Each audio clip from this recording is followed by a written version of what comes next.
Bueno, muy buenas tardes a todos. Muchas gracias a la Fundación por la invitación. Es muy estimulante tener la ocasión de hacer una presentación ante un grupo de motivados jóvenes como ustedes y en particular hacerlo sobre temas de interés común. Yo voy a hablar, y es lo que me pidieron hacer, sobre naturaleza humana y libertad. Y escuchando las presentaciones de la mañana, creo que va a ser muy interesante notar cómo confluimos en ciertas temáticas comunes a partir de posturas o miradas o ángulos de aproximación a la realidad que son distintas. Y la mirada mía, que proviene de la perspectiva evolucionaria para entender a los seres humanos y al mundo animal en general, y que pretende tener un asiento y un apoyo en las ciencias naturales y en su vinculación con las ciencias sociales, tiene que ver con lo que voy a presentar ahora a continuación. La primera cosa que me parece importante, de la cual me parece importante hablar, es primero sobre naturaleza humana, antes que libertad, y tratar de describir a qué nos referimos con naturaleza humana, que es un término que se usa con mucha facilidad y no es fácil de asir. Y cuando uno quiere hacer eso, es muy importante hacer la distinción entre naturaleza humana y cultura. Una distinción fundamental que cuando no se hace, tiende a producir muchas confusiones y errores. Entonces, la diferencia que quiero hacer ahora, la distinción que quiero hacer ahora, es aquella que uno podría decir, siguiendo el filósofo de la ciencia español Jesús Mosterín, entre natura y cultura. Y la diferencia está en los distintos métodos de transmisión de información que están detrás de estos dos términos. En el caso de la natura, de la naturaleza, de aquello que nos es natural, la información que describe esa naturaleza se traspasa de una generación a otra por el proceso de reproducción, y por eso se llama intergeneracional. Y todos aquellos datos que están capturados, toda esa información que está en el DNA de los seres humanos y que se traspasa a las siguientes generaciones, forma parte de lo que llamamos nuestra naturaleza. Y por lo tanto, aquellos elementos esenciales que no han cambiado fundamentalmente a través de los decenas de miles de años que los Homo sapiens estamos sobre la Tierra, constituyen aquello que llamamos nuestra naturaleza y cuyos rasgos voy a describir brevemente a continuación. En cambio, eso contrasta con aquella información que no se transmite, que no está encriptada en el genoma humano, que no se traspasa a través del proceso reproductivo de una generación a otra, sino que corresponde a los procesos de aprendizaje, de enseñanza, de imitación que ocurren al interior de la propia generación en la que vivimos, o sea, que ocurren durante nuestras vidas, no de una generación a otra. Y esos procesos son los que dan lugar a lo que llamamos cultura. Y por lo tanto las culturas son las normas morales, legales, penales. La cultura es las tecnologías que vamos construyendo, que hemos ido desarrollando, los conocimientos científicos, las obras de arte, las creencias religiosas, la matemática, la historia. Todo eso es la cultura, es información que no queda encriptada en nuestros genes. Nosotros no nacemos sabiendo hacer fuego. Alguien tiene que enseñarnos a hacer fuego. El fuego es un elemento cultural. En cambio, cuando nosotros nacemos, a la edad de la pubertad, surgen los deseos sexuales. Nadie tiene que enseñar los deseos sexuales. Esos están encriptados en el genoma humano. Esa es la diferencia entre natura y cultura. Y tienen caminos distintos, interrelacionados, como vamos a ver en algunos ejemplos, pero distintos. Ahora, dicho eso, hay que despejar inmediatamente algo que tiende a ocurrir. Y que el científico E.O. Wilson, de quien voy a hacer una cita más adelante también, de otra naturaleza, lo dijo con mucha claridad. Nosotros tenemos una herencia genética, una herencia cultural, que es toda esta historia de acumulación de conocimiento, todo lo que hemos aprendido en estas decenas de miles de años en que estamos sobre la faz de la Tierra los seres humanos, y que podríamos llamar nuestra herencia cultural, por una parte, y por otra está lo que podríamos llamar la herencia genética, o sea, el genotipo de la especie que se transmite generacionalmente de una generación a otra, que esencialmente no ha variado en demasía en los últimos 50 o 80 mil años. La cultura sí, de manera muy rápida y permanente. Está cambiando incluso durante nuestra generación, incluso en los últimos años cambia, y cambian las modas, y cambian los conocimientos y las culturas.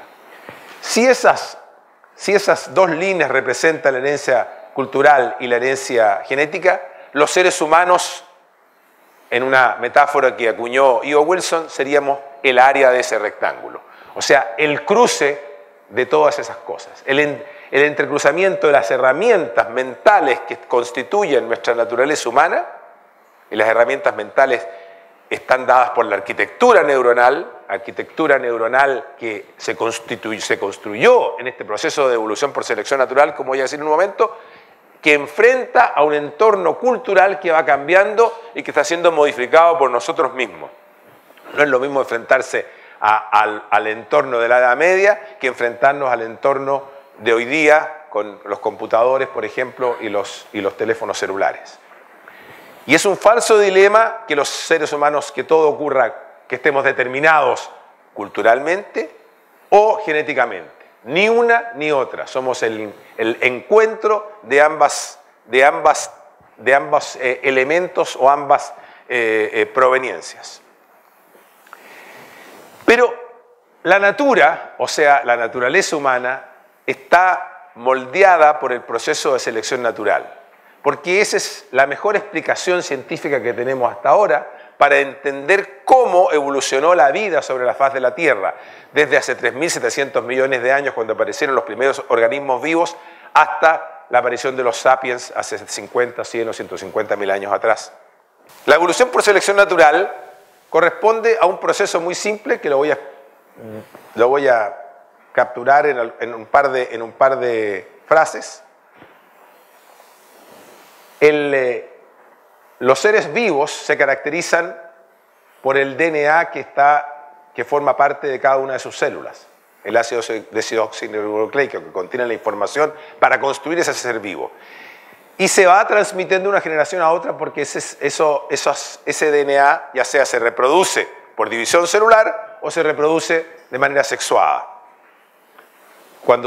Pero ese proceso de reproducción no es siempre perfecto. A veces se producen mutaciones, cuando la división celular da lugar a dos células que no son idénticas a la anterior, o en el proceso de reproducción sexuada por recombinación genética, porque los aportes del padre y de la madre, o sea, de los antecesores, pueden no ser idénticos y dan lugar a variaciones en ello. Esas variaciones pueden resultar en seres que estén mejor preparados para adaptarse al entorno en el que están viviendo, y por lo tanto pueden sobrevivir y reproducirse de mejor manera que sus antecesores que no tienen esos cambios, o en peores condiciones. Y entonces, como esos cambios se heredan y se traspasan en el proceso de selección natural, en el proceso de reproducción, entonces, si fueron positivos y le permitieron a esos seres vivos sobrevivir y reproducirse de mejor manera, entonces se van a ir haciendo prevalentes a través de las generaciones. Van a haber más de ellos en las siguientes generaciones.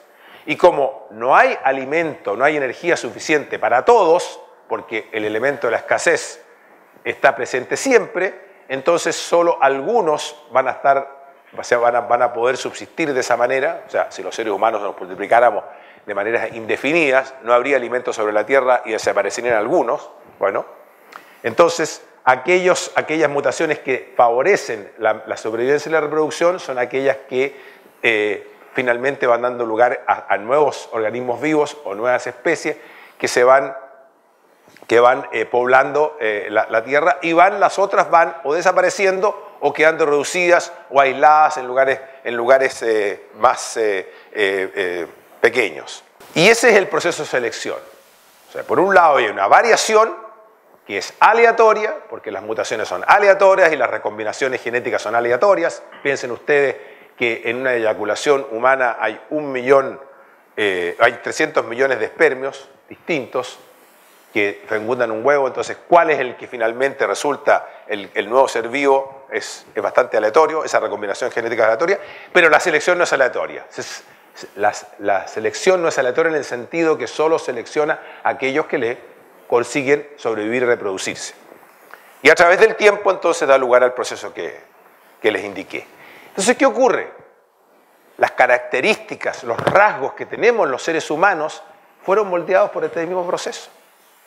Y por lo tanto, el sistema nervioso central nuestro cerebro, que es el sustrato material donde ocurre el procesamiento de información que recibimos del entorno y con el cual se generan nuestras conductas, fue moldeado por selección natural, fue esculpido por selección natural. Los rasgos que representan fueron armados y construidos a través de este proceso. Y ese proceso y esa mente, esa capacidad de procesar información, es lo que nosotros designamos como naturaleza humana. Porque los rasgos más fundamentales que allí están capturados o están encriptados, que son nuestro sistema cognitivo, es decir, cómo aprendemos del entorno y recibimos la información del entorno o procesamos aquella misma que surge desde nuestro interior, por un lado, y el sistema emocional, es decir, aquel sistema de programas que nos hacen dirigir nuestras conductas en ciertas direcciones y no en otras, y que motivan nuestro comportamiento diario, constituyen la esencia de los seres humanos, del sistema cognitivo y emocional. Y esa es lo que llamamos la naturaleza humana. Y esa es la que se transmite a través de las generaciones, de una a otra, por el proceso de reproducción sexual, porque el DNA del genotipo humano, a pesar de las variaciones interpersonales, ese contenido se mantiene, se mantiene similar.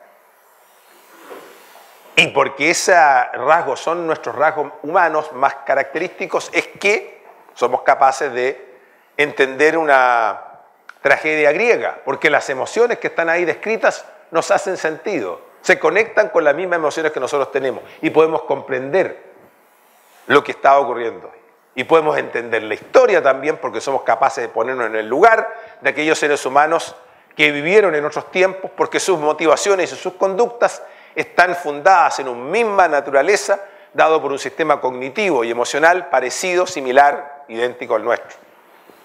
Y entonces, las conductas y el comportamiento de las personas es lo que da lugar a lo que llamamos ciencias sociales, y las ciencias sociales constituyen, por lo tanto, desde el punto de vista científico,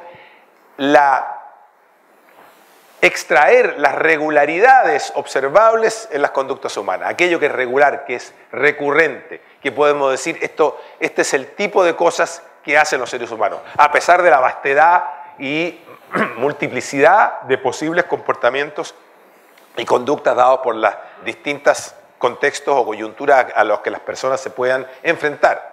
Y por lo tanto la psicología, o sea, aquellas regularidades de nuestra conducta individual, la sociología, las regularidades de las conductas más bien grupales, la antropología, aquellos elementos que tienen que ver con la cultura de ciertos grupos humanos que viven entre sí, la economía, o sea, aquello que caracteriza nuestras relaciones de intercambio, incluso la moral, esa capacidad que tenemos para producir juicios morales y que hacer calificaciones morales de las conductas de otros y las propias y las de terceros, todo eso forma parte de las ciencias sociales miradas desde este punto de vista. Ahora, las personas para producir sus conductas y poder conducirse en sociedad se enfrentan a problemas muy complejos. Uno es el problema que se ha llamado de la explosión combinatoria y otro es la evidencia empírica que nos muestra que las personas no somos una tabula rasa, que aprendemos todo del entorno, sino que, por el contrario, venimos precableados de fábrica con algunos elementos fundamentales que son necesarios para que podamos desarrollar nuestra vida y no tengamos interacciones destructivas que no nos permitan sobrevivir y reproducirnos. Para que hayamos llegado hasta donde hemos llegado, es necesario reconocer que tenemos capacidades que están instaladas desde antes, que aprendamos cosas del entorno. Y esas capacidades que están desde antes son lo que llamábamos natura o naturaleza humana, distinta de la cultura, que sí la aprendemos durante nuestras vidas. La explosión combinatoria corresponde a ese fenómeno de crecimiento gigantesco de los números involucrados cuando se abren árboles de posibilidades. Por ejemplo, en este caso tenemos, si nosotros tuviésemos solo 2 opciones para hacer en cada minuto, o sea, al siguiente minuto tenemos 2 opciones, pero después de este tenemos 2 y así sucesivamente 2, al minuto tenemos 2 opciones, al segundo minuto 4, 8, 16, 32, 64, 128, 512, 1024, 2048, 4096. Después de 1 hora, o sea, de 60 de esas iteraciones, hay este número que esto es 1 millón, esto es 1 billón, esto es 1 trillón en español, pero en inglés sería 1 billón, 1 trillón, 1 cuatrillón, 1 quinquillón de opciones. Imposible resolver esa cantidad gigantesca de opciones de conductas posibles si no tenemos algún elemento precableado que nos ayude a dirigirla en ciertas direcciones particulares. Y la selección natural encontró una manera de resolver ese problema a través de los instintos en los casos de animales y de las emociones en los casos humanos. Tenemos capacidades impresionantes para resolver este problema y les quiero mostrar la evidencia empírica, algunos ejemplos de evidencia empírica que muestran que así es. Por ejemplo, cuando ustedes miran esta cara, en unos 200 milisegundos pueden darse cuenta que ese bebé tiene una cara triste. Y eso que esto es una foto en blanco y negro, muy pixelada. 200 milisegundos. O sea, es muy fácil. Reconocemos las caras de otras personas, reconocemos las emociones en otras personas con una facilidad gigantesca. ¿Por qué? Porque la selección natural moldeó esa capacidad en nuestro sistema nervioso central porque fue fundamental para poder resolver los problemas de convivencia y sobrevivir y reproducirnos exitosamente. En cambio, si ustedes se enfrentan al problema de encontrar a Wall-E, que es un juego infantil, no sé si alguno lo conoce, que es encontrar un monito distinto, un monito como contemporáneo en estos dibujos antiguos, no lo van a encontrar aquí porque está en la página del lado, así que lo busquen lo van a encontrar.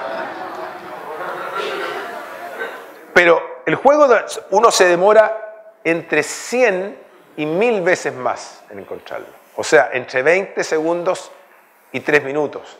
O sea, bien digo, entre 20 segundos y 200 segundos en encontrarlo. O sea, somos 100 o 1000 veces más malos para encontrar a Wall-E en circunstancias que desde el punto de vista de la complejidad computacional, o sea, para hacer un programa de computación para encontrar a Wall-E, o hacer un programa de computación que resuelva el problema de darnos cuenta que ese niño tiene una cara de tristeza, este programa computacional es mucho más sencillo, mucho más simple. Eso significa que la complejidad de nuestra arquitectura neuronal es capaz de resolver ese problema importante para la sobrevivencia y reproducción y no resolver que no era tan importante. Del mismo modo, aprendemos a hablar con mucha facilidad, nadie nos enseña a hablar, estamos precableados para recibiendo los sonidos del entorno de 0 a 2 años, somos capaces de distinguir cuáles son los sonidos humanos y cuáles no, los sonidos humanos rescatar las sílabas para formar palabras, de las palabras unas con otras reconocer cuando se refieren a objetos concretos, como una pelota, o abstractos como el color rojo, podemos entender las frases, todo eso somos capaces de hacer sin que nadie nos enseñe. En cambio, para aprender a escribir, una vez que uno sabe hablar, un proceso mucho más sencillo, tenemos que tomar clases, ir a un colegio y que transcurran 5, 6 o 7 años para que eso ocurra. Eso nos muestra que estamos precableados para ciertas cosas, no somos una tabula rasa, un tema muy importante para mantener en mente. Y por lo tanto, el modelo emergente que surge de esta manera de mirar el mundo es el modelo que ha sugerido Leda Cosmides, una de las creadoras del concepto de psicología evolucionaria, este libro. Nuestra mente, dice, contiene mecanismos funcionales adaptativos mecanismos mentales, capacidades mentales, que fueron seleccionados en este proceso evolutivo al que me he referido para solucionar problemas de supervivencia y reproducción en el ambiente ancestral cazador-recolector. O sea, tenemos una serie de estos elementos, entre los cuales, como les dije, están las emociones, estas capacidades que tenemos para dirigir nuestra conducta en ciertas direcciones y no en otras, dependiendo de las pistas que esa información del entorno nos entregue. Si es de un cierto tipo, nos podemos estar alegres, si es otro tipo, vamos a estar tristes, etc. Entonces, una manera de describir esto metafóricamente, o si ustedes quieren gráficamente, es la idea esta de una cortapluma suiza, con muchísimas herramientas que se activan y se utilizan según las pistas que el entorno te entregue, según lo que está ocurriendo a nuestro alrededor. Y nosotros hemos tenido que resolver muchos problemas cuando tenemos que saber encontrar pareja, tenemos que leer las emociones de los otros, tenemos que distinguir quién es amigo y enemigo, tenemos que aprender a balancearnos para caminar, tenemos que saber mantener la pareja y que no se nos vaya la pareja, tenemos que aprender a cuidar a nuestros hijos. Todas esas cosas las hacemos de manera bastante instintiva y están formadas por una multitud de capacidades que están instaladas en mecanismos funcionales cuya detección y posibilidad de explicitar se ha logrado a través de experimentos interesantes que los psicólogos evolucionarios y otros científicos sociales han logrado hacer. O, una manera más moderna de decirlo, que nuestra mente es una serie de aplicaciones, apps, como herramientas que están ahí disponibles. Aparte de eso, están nuestras capacidades cognitivas para hacer descripciones racionales a posteriori. Pues nuestras capacidades innatas, instaladas, precableadas, son fundamentales para poder desarrollar nuestra vida humana como la conocemos. Entonces, quiere decir que el modelo estándar de las ciencias sociales, que pensaba que nosotros éramos como una tabula rasa, en que todo lo aprendíamos del entorno a medida que nuestras vidas iban transcurriendo, es un modelo errado. No es que es completamente errado, porque efectivamente aprendemos muchas cosas del entorno, aprendemos casi todo lo que sabemos, lo aprendemos durante nuestras vidas. Todas las otras cosas que las teníamos de antes, ni nos damos cuenta que las teníamos. No somos conscientes de que tenemos todas esas emociones y capacidades de antes. Somos conscientes solamente de las que aprendemos. Entonces, la famosa frase de Emile Durkheim, que decía, la naturaleza humana es ese material indeterminado que el factor social moldea y transforma, o sea, que somos una página en blanco, es una idea equivocada y la ciencia ha mostrado que es equivocada y la evidencia empírica ha mostrado que es equivocada, porque si no, no se podría entender lo que les mostré de estar tan rápidamente en la cara de la tristeza de un niño y no ser capaz de encontrar a Wally con esa misma facilidad. El modelo, la idea del determinismo cultural, o sea que estamos totalmente determinados por la cultura circundante, es una idea equivocada. No totalmente equivocada, porque por supuesto que el entorno nos modifica y nos impone cierta restricción y nos hace comportarnos de ciertas maneras. Pero es equivocada en el sentido que estamos total y absolutamente determinados por ello. Y de ahí la famosa frase de Deng Xiaoping, que dijo, no importa si el gato es blanco o negro, lo importante es que case ratones. ¿Qué quiso decir con esto él, en el fondo? Esto se lo dijo muchas veces. Una de las veces que lo dijo fue cuando le preguntaron por el capitalismo o el comunismo. Entonces él dijo, no importa, o si le preguntaron si el modelo chino era capitalista o comunista, él dijo, no importa si el gato es blanco o negro, lo importante es que case ratones. ¿Qué es lo que quiso hacer con eso? Que no importa aquellos elementos accesorios del gato o del modelo, lo importante es que haga aquello que está en su naturaleza. Y en la naturaleza de los gatos está cazar ratones. Y en la naturaleza de los seres humanos, eso es lo que estaba implícito en su frase, está la de ser motivados por los incentivos que nos hacen mejorar nuestra condición personal. Y en el caso particular de Deng Xiaoping se estaba refiriendo al tema, ¿no es cierto?, de cuando se liberaron los precios agrícolas y las personas pudieron producir bienes agrícolas y venderlos ellos mismos a los precios que ellos quisieran, y entonces empezó a crecer la capacidad de producción agrícola de alimentos de China, y luego toda la revolución que en los últimos 30 y tantos años ha producido el cambio fabuloso de ese país. Entonces, Deng Xiaoping en el fondo está reconociendo de que hay una naturaleza humana que no es, y por lo tanto no estamos determinados totalmente por el entorno, porque si no, la revolución cultural de Mao hubiese resultado. Era cuestión de cambiar el entorno cultural y los seres humanos no han sido todos seres nuevos. Y así, no ocurrió así. Otra manera de decirlo es lo que me dijo en una ocasión E.O. Wilson en un coffee break, en una conferencia. Yo le pregunté por el comunismo y me dijo, nice theory, wrong species.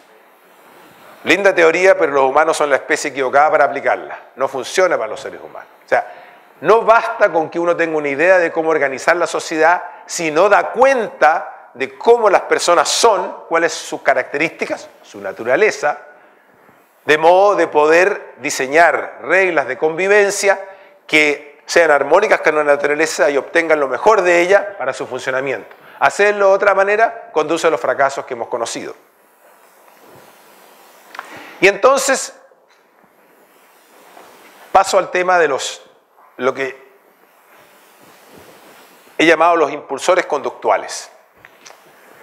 Entonces, si nosotros somos los seres humanos, tenemos esta naturaleza que contiene en su interior ciertas disposiciones emocionales y cognitivas especiales, en particular contiene también ciertos impulsores conductuales y ciertas direcciones de conducta que son permanentes y que están siempre a flor de luz, a flor de piel, y que dirigen la forma en que se produce la interacción social o la vida en sociedad. Y la primera, que voy a verlas muy brevemente, es el altruismo y el egoísmo, muy importante. Ambas coexisten en los seres humanos, no es ni una ni otra, como dijo el profesor Zanotti. La psicología coalicional, esa la capacidad para sentirnos pertenecientes a ciertos grupos, múltiples, distintos, pero pertenecientes a, y la búsqueda, la permanente búsqueda por ascender en la jerarquía social en algún tipo de ranking que llamamos estatus. O sea, esta tendencia a diferenciarnos más que a igualarnos, lo que hace que la igualdad sea una búsqueda de algo que entra en cierta contradicción como con nuestra propia naturaleza. Bueno, el altruismo y el egoísmo. Veamos primero el puzzle del altruismo. Rápidamente, este fue un puzzle para Darwin desde los inicios. Porque supongamos que ahí tenemos una población, esa es la población total, y hay un grupo de altruistas que están ahí. Ese grupo de altruistas lo que va a hacer, como es altruista, o sea, como el altruismo se define como otorgar beneficios a terceros incurriendo en un costo personal para hacerlo. Si uno incurre en un costo personal para favorecer a terceros, tiene que decir que esos terceros van a estar en mejores condiciones para sobrevivir y reproducirse que aquel que los otorgó, que a su vez incurrió en un costo para ello y por lo tanto hizo un detrimento de su capacidad para sobrevivir y reproducirse. Y quiere decir entonces que la población que está acá, va a haber más de ellos en las siguientes generaciones que las de acá, que están incurriendo en costos para hacerlo. Y por lo tanto, eso va a ocurrir en la siguiente generación y así sucesivamente. Y por lo tanto, en principio, tendrían que desaparecer los altruistas. No podría haber altruismo en ninguna parte de los organismos vivos en general, pero en particular de los seres humanos. Y sin embargo lo hay, porque las personas sí se hacen favores a otros y sí tenemos sentimientos de solidaridad que existen, no son falsos, y que coexisten con el egoísmo. Bueno, este problema fue resuelto, lo voy a mencionar muy brevemente cómo, porque sería una presentación aparte el desarrollo de esto, pero estos dos personajes, 100 años después que Darwin publicó su libro, lo resolvió. Uno es Hamilton, un biólogo británico, que dijo, tiene sentido ayudar a quienes no son nuestros parientes.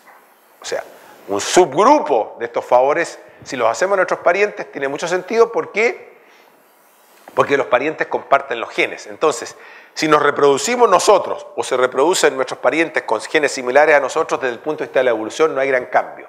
y hace sentido evolucionario entonces ayudar a nuestros parientes, y eso es un poco lo que hacemos. De hecho, es tan obvio para nosotros que queremos ayudar a nuestros parientes y que tenemos esa disposición, que hay un término, ¿no es cierto?, el nepotismo, que viene de nipote, o sea, sobrino en italiano, que quiere decir ayudar a un pariente a obtener un cargo público en desmedro de una persona mejor calificada.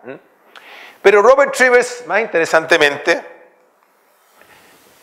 dijo, sí, pero esta capacidad para ser altruista no solamente tiene sentido, desde el punto de vista evolucionario, hacerla con nuestros parientes, sino que incluso con seres con quienes no compartimos genéticamente. Si es que al hacerlo vamos a recibir favores de vuelta.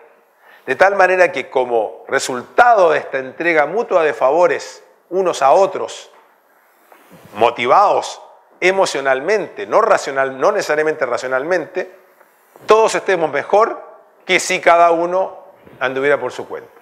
Y por lo tanto, el altruismo recíproco o la reciprocidad es una característica de los seres vivos y en particular de los seres humanos que existe y que se da.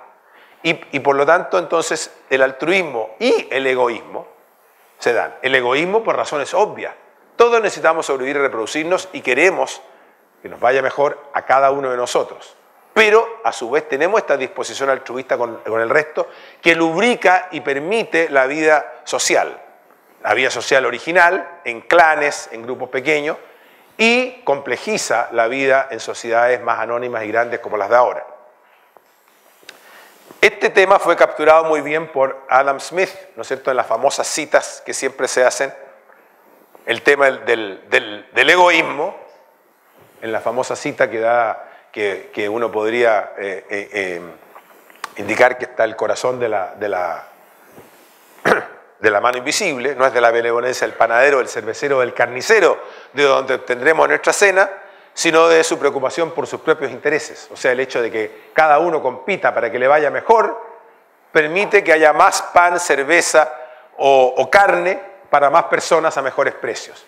O sea que el afán individual, egoísta de cada uno, que existe en los seres humanos, tiene como resultado, aunque no sea la intención de los actores, un beneficio social. Pero lo interesante de esto es que está capturando un rasgo humano que es el del egoísmo. Pero 17 años antes, ¿no es cierto?, en los sentimientos morales, Adam Smith había dicho ya y había por lo tanto identificado esta disposición altruista de los seres humanos. Dice, por muy egoísta que supongamos a los seres humanos, hay algo en su naturaleza que los insta a preocuparse por la felicidad de los demás, sin obtener de ellos más que el placer de observarla. Bueno, en realidad, no más que el placer de observarla, quizás en eso se equivocó Smith, porque la teoría moderna nos dice, obtenemos los favores recíprocos. O sea, la preocupación, pero no nos damos cuenta de ello. Nosotros cuando nos hacemos una introspección, ayudamos a los demás, lo hacemos porque así lo sentimos, a veces lo hacemos también de manera manipulativa. Y eso es lo que complejiza aún más todas las relaciones sociales. Pero estas dos características están presentes en los seres humanos y los juegos de la economía experimental han mostrado que el egoísmo se da con mucha más facilidad en las situaciones anónimas y el altruismo se da más en las situaciones sociales. Bueno, Hayek ha desarrollado todo esto, pero no vamos a entrar más en eso porque sería irnos por otra rama.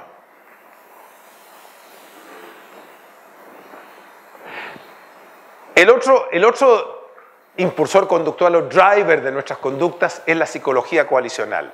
Esta capacidad para sentirnos parte de un grupo. Se ha hecho experimento en los campamentos de verano en Estados Unidos en que los alumnos de un colegio se les separan, no un colegio, unos alumnos que van a un campamento de verano de distintos colegios que no se conocen entre sí, los sortean aleatoriamente y los ponen uno en el grupo azul y otro en el grupo rojo.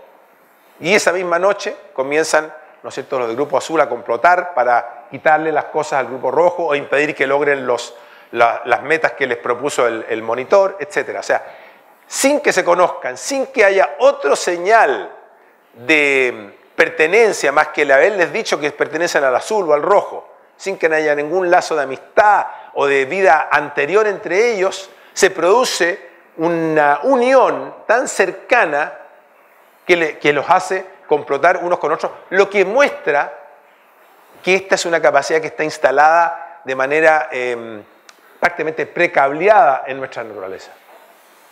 Y, por lo tanto, es lo que nos hace ser hinchas de Boca, Martín. O sentirnos parte de los exalumnos de un mismo colegio, o participar en política. O sea, aquí está el corazón de lo que ocurre en los grupos humanos. Nos sentimos partícipes de uno o de otro y nos hacemos solidarios a las causas de unos y otros. Y, finalmente, el estatus, la disposición conductual que nos lleva a ascender en la jerarquía social, fundamental en la historia de la humanidad. Ascender en la jerarquía social, cualquiera de ella sea de casta, sea de riqueza, sea de poder, de la forma como se manifieste. Y por lo tanto, es una manera de decir que nosotros buscamos diferenciarnos con el resto, no queremos igualarnos con el resto.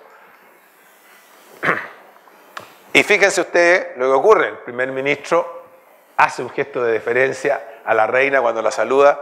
La reina es otra mujer más, pero tenemos está instalada en nuestra imaginación como un ser de una jerarquía superior. Y entonces, y también los artistas desean ser los más famosos y los que tengan los mejores honores, y todos buscan diferenciarse de otros artistas, ¿verdad? García Márquez dijo, parafraseando a García Lorca, que él solo escribía para lo que hicieran más. O sea, en el fondo, recibir el aprecio y el reconocimiento del resto. Los científicos buscan ganarse el premio Nobel, ¿verdad? Los empresarios quieren ser los más ricos. O sea, este afán de ascender en la escala social, cualquiera sea la medida que se utilice, está permanentemente en nuestras motivaciones conductuales, y por lo tanto nosotros nos movilizamos y nos movemos, y nuestra vida social y nuestra vida en comunidad está marcada por estos tres impulsores conductuales. Por eso yo escribí hace una semana, unos días atrás, una columna en el Mercurio que muestra que el Pokémon Go los que diseñaron el juego utilizan estas tres cosas. Porque aquí el juego consiste en ir ganando, ir escalando ranking dentro del sistema y ser mejores que otros. O sea, el status está ahí permanentemente actuando. Está el tema de que te obligan a un cierto nivel que llegas a formar parte de algún equipo, y con ese equipo elaboras ciertas estrategias comunes y compites con otros, y por lo tanto está el tema de la psicología colisional, y está el altruismo y el egoísmo detrás de todo eso. O sea, no hay nada nuevo detrás de un juego de este tipo. El juego está utilizando estas disposiciones conductuales que están instaladas en nuestra naturaleza humana. Bueno, ¿y cómo entra la libertad en todo esto? ¿Verdad? ¿Cómo entra la libertad en todo esto? Bueno, nosotros nos sentimos libres cuando podemos desarrollar las conductas que están detrás de esas motivaciones. O sea, cuando podemos hacer aquellas cosas que están en nuestra naturaleza querer hacer y que están instaladas por todo este proceso evolutivo al que me referí, y que tiene estas direcciones motivadas por estos impulsores conductuales. Por supuesto que nos hemos puesto de acuerdo en que no cualquier cosa. Si queremos matar a otros, tenemos reglas para no hacerlo y castigos para los que lo hacen. Y entonces entramos en todo ese tipo de finezas. Pero en lo fundamental, la libertad un poco es ansia de poder desarrollar las conductas para los que tenemos en nuestro sistema nervioso central instalada y que nos impulsan a actuar en ciertas direcciones. Queremos ascender en la jerarquía social, queremos lograr estar trabajo, queremos poder hacer nuestro viaje, etc. Pero esa libertad, las opciones que teníamos no han sido siempre las mismas. Originalmente, cuando éramos cazadores-recolectores, el imperativo termodinámico de tener que mantenernos vivos nos obliga a conseguir energía. Y para conseguir energía, lo primero que hay que hacer es obtener alimento. O sea, sin alimento, nada de esto funciona. Entonces, hay ciertas restricciones. Y esas restricciones hacen que las opciones a las que nosotros nos enfrentamos han ido cambiando. ¿Cambiando por qué? Por el desarrollo tecnológico que hemos logrado a través del desarrollo de los humanos en esta historia de estas decenas de miles de años. Desarrollo tecnológico que ha modificado el entorno al que nos enfrentamos y que nos abre el abanico de opciones posibles de conducta, ¿no es cierto? Y así podemos trabajar en lugares muy distintos que estar haciendo como una empresa, ¿no es cierto?, de software o digital, contemporánea, o tenemos opciones múltiples en los supermercados si queremos consumir, o si queremos entretención, hay muchas variedades posibles de entretención, o si queremos consumir cultura o participar, en fin, se nos abre, la libertad en ese sentido evoluciona, ¿por qué? Porque la capacidad cultural de construir nuevas tecnologías modifica las opciones que se nos arman. Y por lo tanto, la libertad, como se ha dicho, sigue un poco esta máxima de hay que entenderla de la manera como se refiere aquí Milton Friedman. O sea, es la ausencia de coerción de un hombre o de coerción de un ser humano por sus semejantes. La ausencia de coerción, o sea, la capacidad para hacer aquello que tenemos la disposición para hacer sin que otro nos inhiba a hacerlo. La libertad no consiste en poder o la ausencia de libertad no consiste en no poder ir a la luna porque no tenemos el cohete, sino que en aquellas cosas que sí podemos hacer, que no haya alguien que nos lo impida. Entonces, de esa es la manera en que debemos observar o mirar la libertad. Pero los seres humanos hemos seguido un cierto patrón de desarrollo. Esta libertad, este abanico de opciones posibles no va en cualquier dirección, porque ha tenido un cierto vector que la va dirigiendo, que a lo largo de los años y mirándola hacia atrás podemos advertirlo. En el libro Guns, Germs and Steel de Jared Diamond, o sea, Armas, Gérmenes y Acero, él muestra un patrón bien interesante que se repite en todas las civilizaciones humanas en las que uno puede observar y mirar. Primero, todo comienza por domesticar aquellos granos de carácter salvaje que son domesticados por los seres humanos inconscientemente, por el hecho, por ejemplo, de que toman los granos de trigo que están en las espigas que se mantienen de pie y que no caen al suelo, al comer ese trigo de carácter silvestre o salvaje, y a través del proceso natural de la digestión y la excreción, se van reproduciendo esas plantas, pero aquellas justamente seleccionadas de forma inconsciente, las que se mantienen más erguidas, y por lo tanto fueron y no las que tenían unos tallos más débiles que se caían al suelo con más facilidad o que se rompían. Y ese método de selección permitió finalmente arribar hacia la agricultura.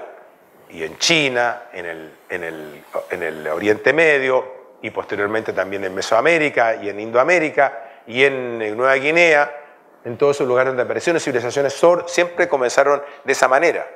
Y posteriormente empezaron a utilizar mamíferos mayores como caprinos, vacunos, caballares, ¿verdad? Incluso en algunos casos elefantes, que sirven de tracción, de energía, para tirar cosas, para obtener alimentos como leche o carne, etc. Y eso entonces permitió absorber o resistir mayores poblaciones y el invento de la agricultura. Y con mayores poblaciones y con la producción de mayores cantidades de elementos fue necesario llevar un registro físico de todo eso para poder saber de quién eran todas estas cosas que estaban ocurriendo y materiales que estaban haciendo, y eso dio lugar a la escritura. Dejar un registro físico externo, porque ya no éramos capaces de mantenerlo en memoria o de una manera fiable para todos. Y eso permitió, ¿no es cierto?, el crecimiento aún mayor y el sostener las poblaciones en comunidades mayores que llamamos ciudades. Esta trayectoria, que fue en todas partes la misma, es una trayectoria de la generación de valor. Generación de valor que está impulsada por este afán de las personas de lograr en este proceso diferenciarse del resto, subir su estatus y por lo tanto aumentar la jerarquía dentro de la sociedad. Y este afán entonces no muestra que los seres humanos, dentro de nuestras disposiciones para conducirnos, no vamos en cualquier dirección aleatoria. Estamos siempre haciendo cosas que van en la dirección de crear más valor, de construir un entorno que nos permite satisfacer nuestras necesidades, juntarnos en grupos, vivir en ciudades, desarrollarnos individualmente, crecer cada uno de nosotros y tratar de ascender en la escala social. Todos quieren que, algunos quieren que les vaya mejor en su trabajo, o quieren ser más populares en su barrio, o quieren ser mejores científicos, etc. Y eso se manifiesta, por ejemplo, en este afán permanente de obtener más eficiencia o mayor cantidad de bienes en este proceso de tecnologización que hemos ido desarrollando. Por ejemplo, aquí quedó en negro, no se ve mucho, pero dice, ¿cuánto tiempo se necesita para ganar el equivalente a una hora de lectura? Para ganar en el salario un equivalente a una hora de lectura. En el 1800, 6 horas. Para poder había que trabajar 6 horas para poder tener una hora de lectura. En 1880 bastaba con 15 minutos de trabajo. En 1950, en la polleta incandescente, con 8 segundos de trabajo, uno tenía una hora de lectura, tenía el dinero suficiente para pagar una hora de lectura, y la ampolleta SF en 1997 con medio segundo. Eso muestra la capacidad para generar mayor capacidad para hacer cosas, mayor eficiencia en la producción de bienes. O si ustedes lo quieren ver de otra manera, el consumo diario de energía per cápita que somos capaces de acumular para poder vivir en el entorno en el entorno tecnológico en el que nos encontramos ha ido cambiando. Aquí no se ve nada porque quedó en negro, pero en fin. Pero esta es la transición desde los hombres primitivos hasta el hombre tecnológico del siglo XX o XXI. Esta es la energía per cápita que consumimos y que producimos. Por lo tanto, esto implica, es una manera de medir que las civilizaciones no van en cualquier dirección, van en ciertas direcciones y que están dadas por estas restricciones o condicionamientos que nuestra arquitectura neuronal, aquellos seres que somos y que somos el resultado de este proceso evolutivo, tenemos incorporado en nuestro acervo desde los inicios. Y por lo tanto, cuando hablamos de naturaleza humana y libertad, tenemos que decir que deseamos la libertad para que, en ausencia de coerción, podamos satisfacer las motivaciones de nuestra naturaleza humana, que no perjudique al resto y que nos guíe por la senda del progreso, marcada por la creación de valor, que es un poco lo que he estado diciendo. De tal manera que aquí está un poco capturado el recorrido que he tratado de mostrarles en esta presentación. O sea, iniciamos la presentación tratando de entender en qué consiste la naturaleza humana, un término que se usa con mucha facilidad.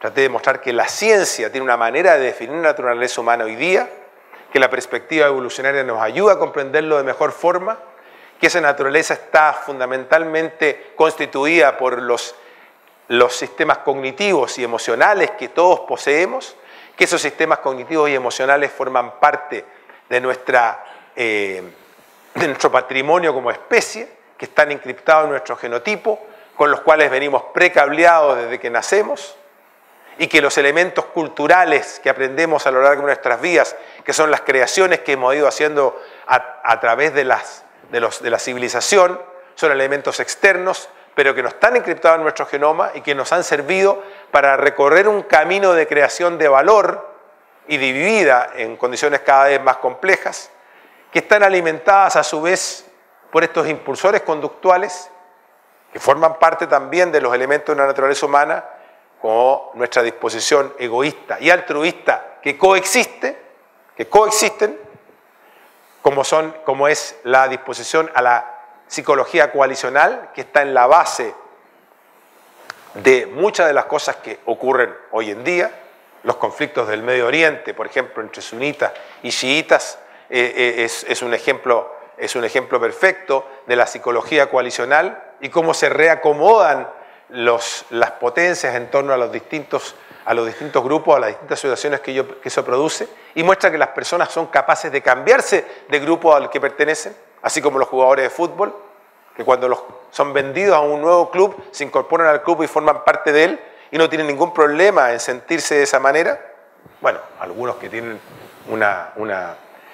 un attachment muy fuerte con el club anterior, puede que no, pero en general es muy fácil para los seres humanos sentirse pertenecientes a un grupo.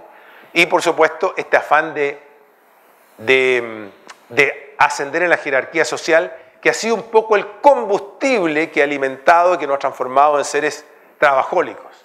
¿Por qué seguimos trabajando? ¿Por qué no somos como los leones, que una vez que salen a cazar, comen, se echan a dormir, no tienen más ambición, y los seres humanos siguen teniendo esa ambición? ¿Por qué eso ocurre? Por esta disposición a aumentar nuestro estatus, nuestra jerarquía social. Es la razón por qué el estatus está establecido. Sería materia de otra presentación, pero hay buenas razones evolucionarias para que ello así sea. Y por lo tanto, entonces, en ese escenario, que es un escenario abierto a la construcción y creación, ¿cierto?, de tecnología, de valor, de valores, de conocimientos y de todo, está dirigido, está motivado por nuestras disposiciones conductuales, no en cualquier dirección. Y dentro de ese bagaje es que la libertad humana es la que añoramos y anhelamos, porque nos permite hacer aquellas cosas, o es una forma de describir que no queremos ser coartados en desarrollar las conductas, nuestras motivaciones, y por eso que describimos a la libertad humana como un factor tan importante. Pero lo que está detrás en el fondo son estos impulsores conductuales que son los que desarrollan nuestras vidas. Muchas gracias.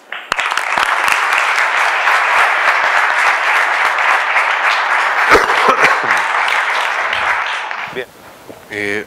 Hola, buenas, muy interesante la charla. Mi pregunta es bastante simple, una cosa puntual respecto de los impulsores conductuales. ¿Tienen que ver o son parte de la parte biológica de la naturaleza o son cosas culturales? Porque, bueno, uno puede identificar que en la parte o en el Medio Oriente pueden existir otros impulsores que tal vez no son la motivación del estatus, por ejemplo, simplemente una cosa más uniforme o que varía respecto a las religiones. ¿Eso aplica solamente al occidente? ¿Es cultural? Esa es mi pregunta.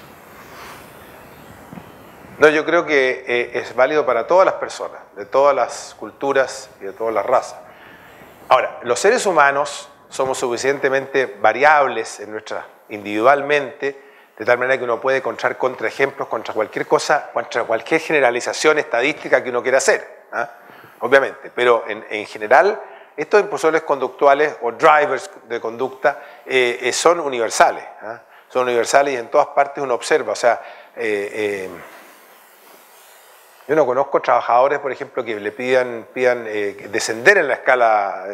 ¿Sabes que yo creo que me bajen el sueldo o que me tiren a un trabajo más malo? O me pongan La gente no, la gente busca lo contrario. O sea, nos parece raro que entonces, el interés por ascender en la escala social y lo mismo la capacidad para sentirnos formar parte de un grupo. Y los partidos políticos son un ejemplo fantástico de ello.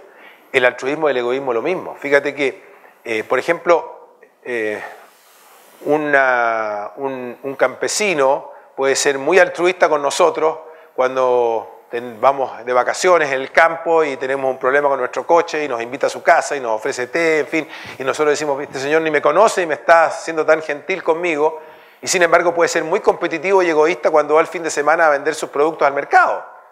Las dos cosas están, no es que una sea una u otra, depende de la circunstancia. Lo mismo un empresario puede ser muy competitivo y querer ganar la mayor cantidad de dinero en su empresa, pero a lo mejor hace donaciones anónimas, altruistas, que no nos enteramos. O un político puede querer que su partido o sus ideas se divulguen y trabaja altruista y solidariamente para ello, pero cuando llega el momento de definir quiénes son los candidatos que van a postular a tal cargo, ¿no es cierto?, en la Cámara o en el Senado, entonces va a pegar codazo y va a hacer todo lo posible para... Las dos cosas coexisten. Entonces, yo creo que son universales. No veo que...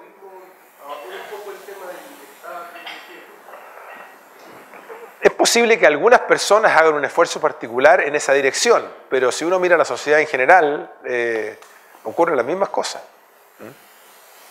O sea, el emperador de Japón sigue siendo el símbolo de la máxima autoridad. En la India los grupos y las castas siguen formando digamos, unidas o por esta idea de la psicología coalicional. Esas cosas no cambian sin perjuicio de los ejemplos particulares que uno puede encontrar. Hola, Patrick Poblete, Hola. de Chile. Álvaro, se me genera la inquietud. ¿Por qué nosotros podemos pensar que el objetivo es el estatus y no es una consecuencia del bienestar personal?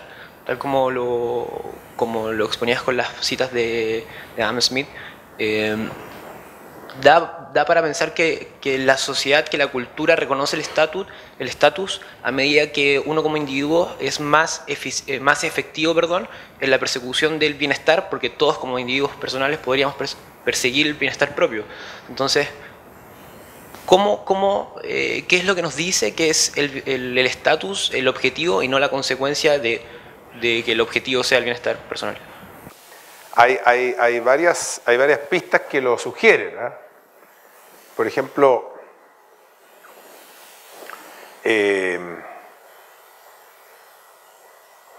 suponte el caso de un científico.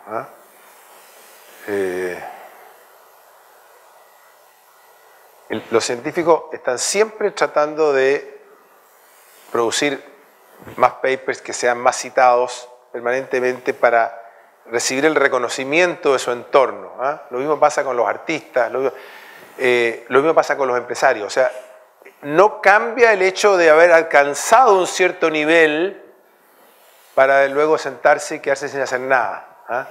Las personas en general no hacen eso. Están siempre buscando mantener ese nivel en la jerarquía que alcanzaron. Ahora, ¿cuál es la razón de fondo de ello? Bueno, tiene que ver con el aparejamiento.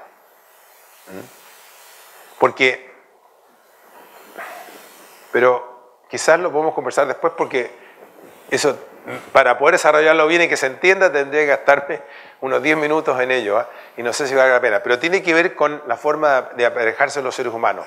El estatus es un atractor de pareja que permite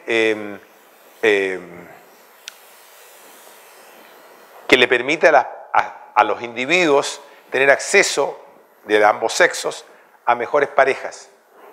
Y por lo tanto está instalado, así como ya estaba instalado en especies anteriores, eso mismo. Así es, por ejemplo, que existen en los chimpancés, que es una especie muy parecida a la nuestra, similar, o tenemos un antepasado común, los machos alfa, y que están permanentemente peleando quién es el macho alfa. Ese tipo de fenómeno se puede desarrollar la idea en el caso de los humanos bien, es lo que muestra y lo que ha mostrado para los cientistas sociales que han estudiado esto, que efectivamente es la idea de ascender en la jerarquía social un gran motivador, sin perjuicio que por supuesto que el bienestar personal también está ahí presente. Pero ¿por qué es ilimitado? ¿Por qué no para? ¿Por qué sigue? ¿Por qué somos tan trabajólicos? Es un poco, está dado por este esfuerzo por ascender permanentemente en la jerarquía social. Álvaro, mi nombre es Andrés Soto. Te quiero hacer una pregunta sobre lo de impulsores conductuales. Que tú dijiste que las personas estaban movidas básicamente por altruismo y egoísmo. Y un poco lo que te quiero plantear es un dilema que muchas veces plantea la izquierda, que es que existe un dilema entre competencia y cooperación. Muchas veces uno escucha las críticas que ellos hacen al mercado o al libre mercado o a su concepción de mercado, diciendo que eso está basado en el egoísmo y lo que ellos promueven, en el fondo, contrariamente, es una sociedad que esté mucho más basada en la cooperación o que distintos sistemas estén basados en cooperación. Se escucha desde el debate del sistema de pensiones hasta lo que pasa muchas veces en la escuela, que el lucro, etcétera, etcétera. Entonces, yo te quiero preguntar un poco cómo crees tú que se puede rebatir un argumento que también es tan emocional, que plantea la izquierda, que es un argumento basado en la cooperación, o sea, en el altruismo, diciendo que, oye, la naturaleza humana no es precisamente esa, la naturaleza humana en realidad va en otra dirección. Y si bien el altruismo es deseable y podemos fomentarlo, la verdad que no nos movemos y la sociedad no se mueve a través de altruismo precisamente, sino que muchas veces una mezcla de los dos, o incluso probablemente pese más la parte que sea competencia, que está relacionada con el egoísmo. Entonces, ¿qué crees tú sobre eso? Y también, en la misma línea, si tú crees que las personas son de cierta manera como... si existe una discordancia entre lo que las personas muchas veces dicen o quieren o dicen pretender con lo que realmente terminan realizando. Porque uno muchas veces escucha que la gente quiere más... quiere más altruismo, una sociedad mucho más cooperativa, pero al final del día, por lo menos mi concepción es que los individuos terminan siendo mucho más egoístas a la hora de actuar. Bueno, el hecho de que seamos altruistas y egoístas, o sea, que ambas disposiciones conductuales coexistan en nosotros, en primer lugar, muestra que no podemos utilizar solo una de ellas permanentemente. En el caso de la cooperación, por ejemplo, el caso del juego de los bienes públicos, no sé si lo conocen, en que las personas hacen aportes a un pool común que se multiplica en la siguiente ronda, y por lo tanto eso va favoreciéndolos a todos en la medida que todos aporten. Pero aquellos que no aportan, o sea, aquellos que aportan poco, se benefician de que el pozo común se multiplique, pero ellos hicieron un aporte chico, por lo tanto van a quedar con más dinero después de la vuelta. En estos juegos se muestra que después de algunas rondas, las personas empiezan a aportar menos, tratando justamente de sacarle provecho a esta situación. Este es el típico ejemplo de los free riders. O sea, la existencia de free riders es lo que está permanentemente vigente, es lo que hace fracasar los esquemas basados solo en la cooperación. Y por eso que no funcionan.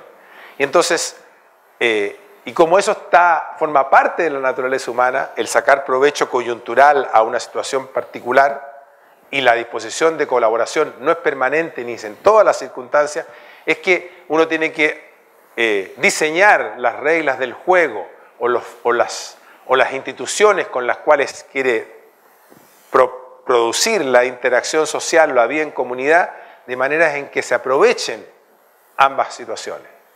En el caso de las sociedades modernas, que funcionan de manera anónima en mercados impersonales, la competencia es crucial, porque la cooperación se tiende a desmoronar cuando son grupos grandes. ¿Por qué funcionaba la cooperación en los grupos pequeños de cazadores-recolectores? Porque todos estaban de alguna manera controlando unos a otros. Y entonces era fácilmente castigable el que no colaboraba. En las sociedades de masas, anónimas, impersonales y muy grandes, eso es muy difícil de hacer. Y las reglas generales que uno pone al funcionamiento de esas sociedades a través de los parlamentos permite que las personas escapen a esas reglas, se aprovechen de ellas y las utilicen en su favor personal.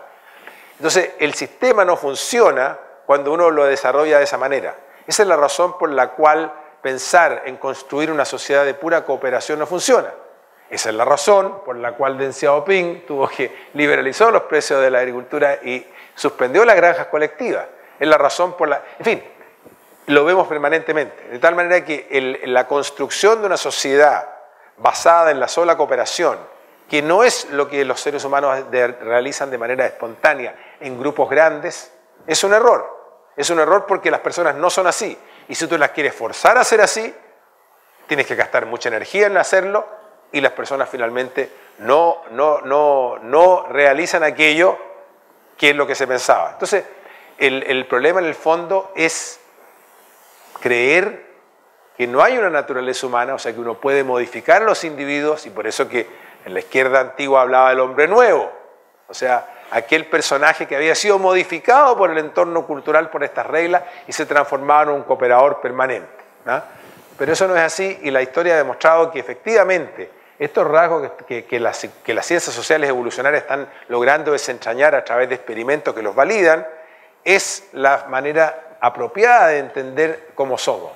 y desentendernos de cómo somos y desarrollar instituciones y reglas de convivencia que no se hacen cargo de cómo son los agentes a quienes están dirigidas esas reglas, es un tremendo error que le ha costado muy caro a la humanidad.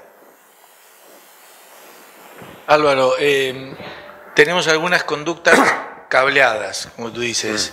Esas originalmente no estaban cableadas, digamos, habrán surgido espontáneamente o eran culturales y con el tiempo, digamos, esos grupos se fueron seleccionando y terminaron cableadas, algo así debería interpretar.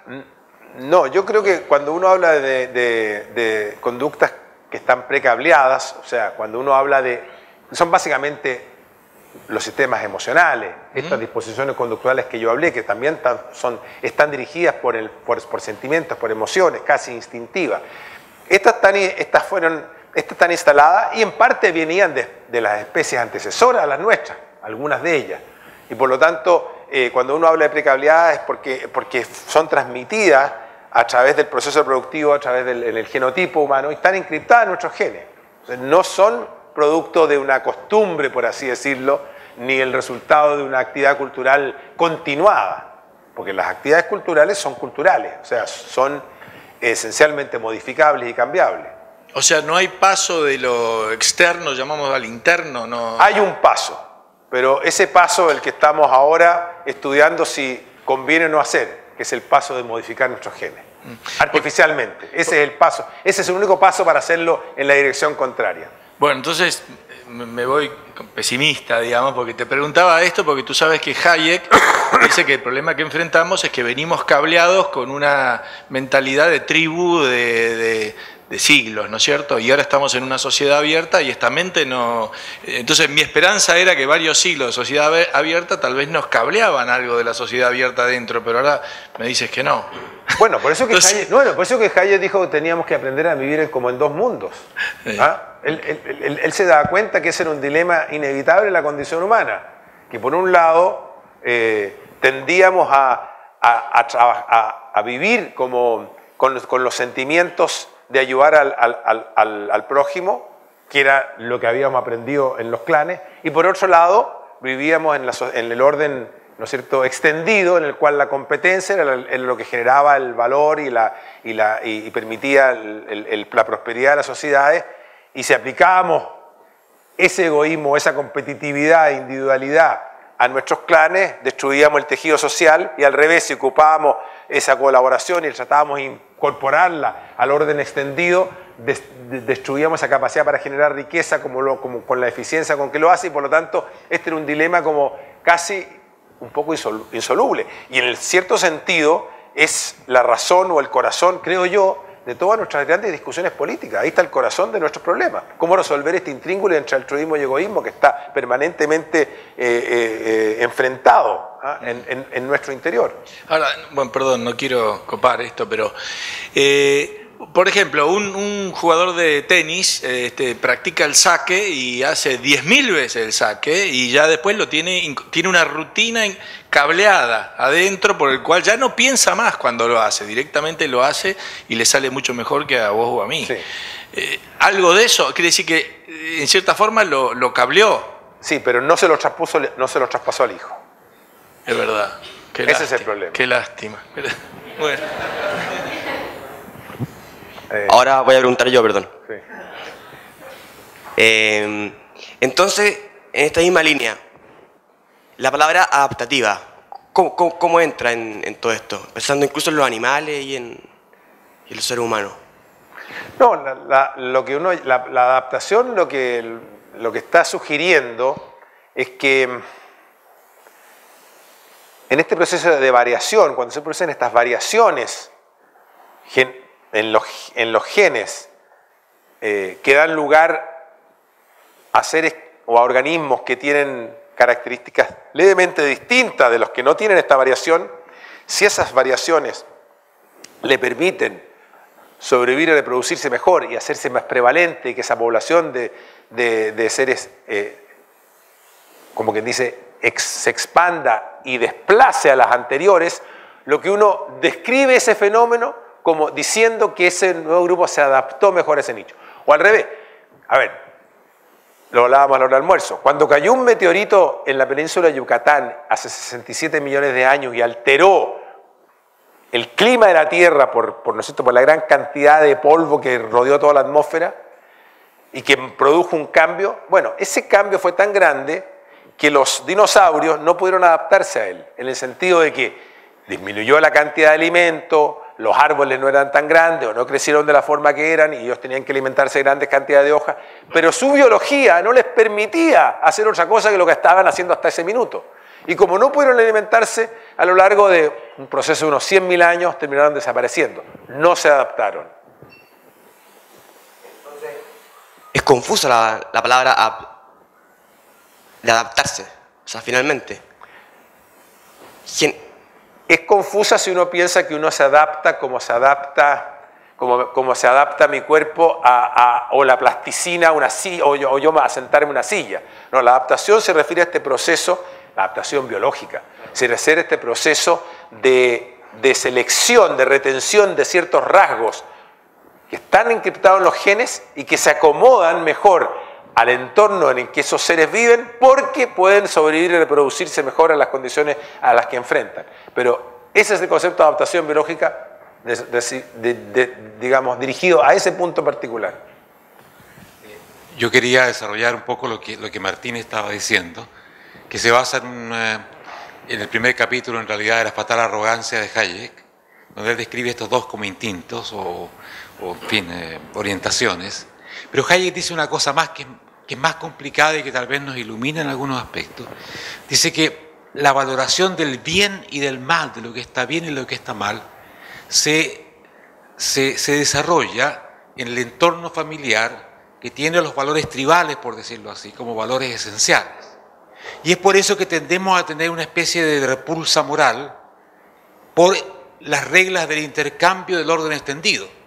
El capitalismo, por ejemplo, o la economía de mercado, en muchísima gente provoca una reacción moral, porque se contrapone a esa tendencia altruista de fin familiar. Y eso nos crea un problema bastante grande en términos políticos directamente. Obvio. Yo creo que, por eso decía yo que creo que ahí está el corazón de grande parte de las discusiones políticas contemporáneas. Porque si para desarrollar, si para producir los bienes y generar los servicios con los cuales vivimos en una sociedad contemporánea tecnológica como la actual, y no queremos volver a vivir como vivíamos como clanes, ¿no es cierto?, al lado de un río tratando de agarrar los peces que estaban ahí o recogiendo los frutos silvestres. Si queremos hacer esto, pero no lo otro, y para hacer eso tenemos que introducir un sistema capitalista, de producción, que requiere competencia e individualismo y por lo tanto contrario al altruismo natural de los grupos en los cuales los seres humanos se desarrollaron y evolucionaron, y por eso que tenemos esa disposición altruista, obviamente que hay un problema. Hay un problema en que tenemos que tratar de conciliar ambas situaciones, y eso no es fácil de hacer. De hecho, es tan difícil de hacer que nos seguimos peleando, digamos, y estamos en permanente... Por ejemplo, yo creo que hoy día, en el mundo, después del 2008, hay una pérdida de prestigio del capitalismo, obviamente, y estamos sintiendo los efectos se están sintiendo en todas partes, en las manifestaciones políticas, en los movimientos de los indignados, incluso hasta en el proteccionismo comercial de Estados Unidos. Entonces, este es un tema que no tiene una solución, como quien dice, que logre superarlo de una vez por todas. Yo creo que son el tipo de situaciones, de dilema a la que nos conduce la condición humana, que son inevitables de mantener un estado de tensión permanente. Y me parece que la solución, y por eso que las soluciones tampoco son absolutas, y por eso que los países se van para un lado y después cuando ven los problemas de ese vuelven para acá, tú lo has explicado muy bien en el caso sueco, y yo creo que estamos atrapados un poco eso, no hay una manera única de resolverlos todos para todas las personas en todas las situaciones, creo yo. Hola, soy Carolina Somaeta de Chile y mi pregunta va por el lado de, se me ocurrió que quizá podría ser un contraargumento ¿qué pasa con el tema de que el ser humano, por gran parte de su historia, ha sido esclavo? En gran parte de su historia, en tiempos, desde que empezaron las civilizaciones, había esclavos, siempre había como un grupo que siempre estaba muy por debajo del otro. Incluso en las sociedades feudales estaban los vasallos, estaba el señor feudal, y en las monarquías están los reyes y los plebeyos. Entonces siempre ha habido como una, por así decirlo, un estamento. Estratificación. Una estratificación, exacto, una estratificación. Y eso también ha coartado libertad en muchos momentos de la historia. Entonces, ¿qué pasa con eso? ¿No sería quizá parte de lo natural que exista eso? ¿Si es que ha existido por tanto tiempo? No necesariamente, porque si piensas un poco, esas instituciones, el esclavismo apareció hace muy poco entre los seres humanos. O sea, no es una institución de siempre.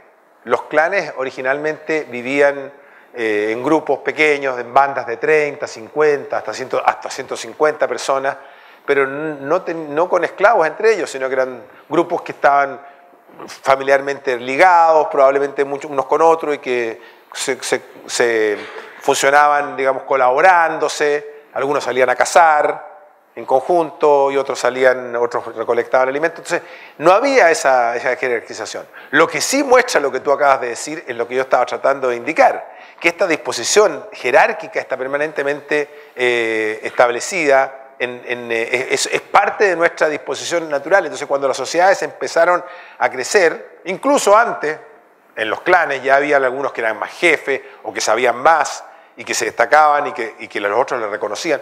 Pero esta estratificación a la que tú te refieres, el hecho que hayan habido esclavos o que hayan habido siervos y vasallos respecto de jefes o reyes o en fin, lo que sea, muestra que esta disposición a estratificarnos es mucho más, forma una parte muy esencial de nuestra manera de ser, de lo que hemos llamado naturaleza humana, que un solo capricho de algunas personas por aquí y por allá. ¿Ah? La estratificación es la disposición a diferenciarnos y a estar en una parte más alta de la escala. Esta siempre forma parte de nuestras disposiciones. Y obviamente que eso complica la libertad de algunos respecto a la libertad de otros. Y eso han sido los dilemas y los problemas que hemos tenido a través de la humanidad, y por eso que tratamos de formular nuestra interacción o nuestra convivencia de maneras distintas como esa. ¿Ah? Y tratamos de hacer sociedades libres, abiertas, en que las personas puedan desarrollarse y que ese tipo de estratificaciones forzadas, digamos, no las aceptamos. ¿Ah? Pero si la libertad era como... hacer lo que queríamos. Hacer lo que queríamos, bueno, exacto. Entonces no diría eso también en contra de la libertad. No, bueno, por eso que dije yo que no todo lo que queríamos, porque no podemos pensarlo así. Lo que quise decir con que la libertad hacemos un poco lo que nuestras motivaciones nos indican. Ahora hay motivaciones que están más desviadas que otras, hay motivaciones que hemos aprendido a reconocer como equivocadas, hemos aprendido a tratar de disminuir la violencia en nuestras sociedades y a tener menos guerra a pesar de que las tenemos. O sea, a pesar de todo, el proceso civilizatorio, en cierto sentido, es un proceso que también busca encontrar formas de interacción que eliminen aquellos efectos que consideramos más dañinos o menos satisfactorios o que de alguna manera digamos, nos impongan costos a las grandes masas que son inaceptables, que antes tenían que aceptar porque la estratificación o la forma en que estaba constituida así lo permitía, pero ya no más. Y por eso tenemos democracias y tenemos, en fin, toda la construcción que hemos logrado hacer en los últimos siglos. Hola, buenas, Samuel Rubio de Chile. Bueno, tiene mucha relación con lo que estaban hablando anteriormente. Tú dijiste que la naturaleza humana es intergeneracional, ¿cierto? Sí. Okay. Y que se contrapone con respecto a lo que es la cultura. Pero yo lo veo ese como un punto de vista.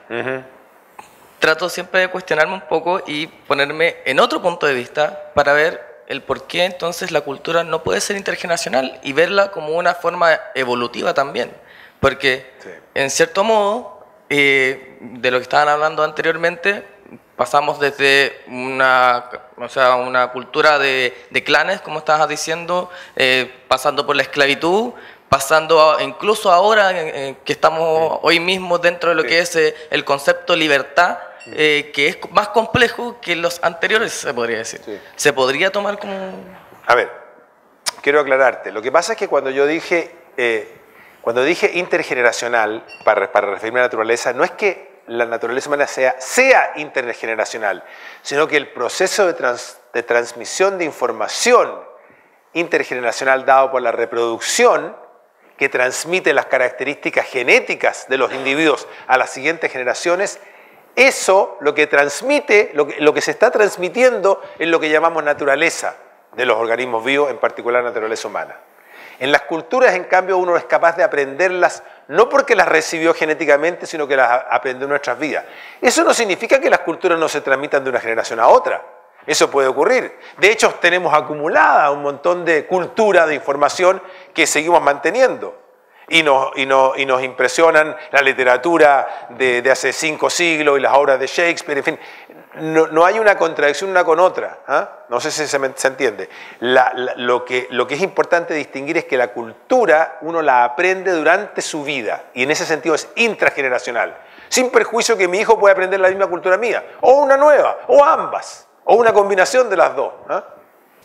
Tenía una pregunta, porque las personas que no pueden autodeterminarse no serían libres y no podrían hacer por ende lo que ellos quisieran, como usted dijo que una persona es libre cuando puede hacer lo que uno quiere, pero ¿en qué momento uno puede definirse a una persona que no se puede autodeterminar? Porque de repente tenemos líderes que quieren dirigirle la vida a las personas porque piensan que la persona es incapaz de poder en el fondo dirigirse. Pero existen realmente personas que por distintas discapacidades efectivamente son incapaces de autodeterminarse. Entonces quería ver como el punto de inflexión donde... Bueno, si uno, digamos, define la libertad como la capacidad para producir las conductas que uno desea, ¿no es cierto?, sin coerción del resto, dentro de un ámbito admisible de conductas, porque hay algunas que dejamos fuera porque queremos vivir, ¿no es cierto?, armónicamente y civilizadamente. Bueno, las personas que por las razones que sea, si una persona está en estado de coma permanente, bueno, que tiene prácticamente ninguna conducta posible de efectuar. Entonces, ¿qué va a hacer uno contra eso? No hay nada que hacer. Ahora, como vivimos en sociedad y estamos interactuando, porque por mucho que nosotros queramos hacer lo que nosotros deseemos, nos realizamos en la interacción social y obtenemos Cuando yo digo que una persona busca subir en la jerarquía social, lo que está buscando es el reconocimiento de los otros y lo logra en interacción con los otros. Entonces, nuestra vida es de interacción social y por lo tanto eso nos impone, en esa interacción, como es articulada, también impone restricciones. Entonces hay algunos que son los líderes y que probablemente tendrán más grados de libertad en cierto sentido que algunos de los dirigidos. ¿Ah? En fin, sí, para poner, no sé, estoy pensando a lo mejor en un equipo de fútbol, el entrenador que lidera le pone restricciones a los jugadores, entonces, y el jugador a su vez está haciendo lo que él quiere, que es jugar en un equipo de fútbol y ganar dinero con ello, en fin. Entonces, la vida en sociedad tampoco no son átomos individuales que andan sueltos como moléculas, digamos, este movimiento aleatorio, un movimiento browniano dentro de un gas, no. Los seres humanos funcionan, bueno, y por eso que se producen estos órdenes espontáneos, porque funcionan unos con otros, siguiendo lo que ellos quieren hacer y obteniendo unos de otros y unos con otros, ¿no es cierto?, el resultado final, que uno lo obtiene solo. Yo quería hacer una pregunta, porque los cambios que ocurren en la sociedad son tan rápidos y el incremento de la población también ha sido tan en el último tiempo, y si eso ahora lo sumamos al acceso a la tecnología, ¿no es cierto?, a la capacidad de comunicarse, de saber las cosas que ocurren, y de que hay una gran cantidad de masa de personas que hoy día tiene realmente una conciencia de cómo funciona el universo. Entonces yo me pregunto si estos estudios conductuales que fueron hechos en otros momentos, en otro tiempo, pueden cambiar las reglas y aparezcan cosas como la espiritualidad, como incluso el control de los instintos. Por ejemplo, el tema de la reproducción, el tema de hasta dónde va a llegar la población.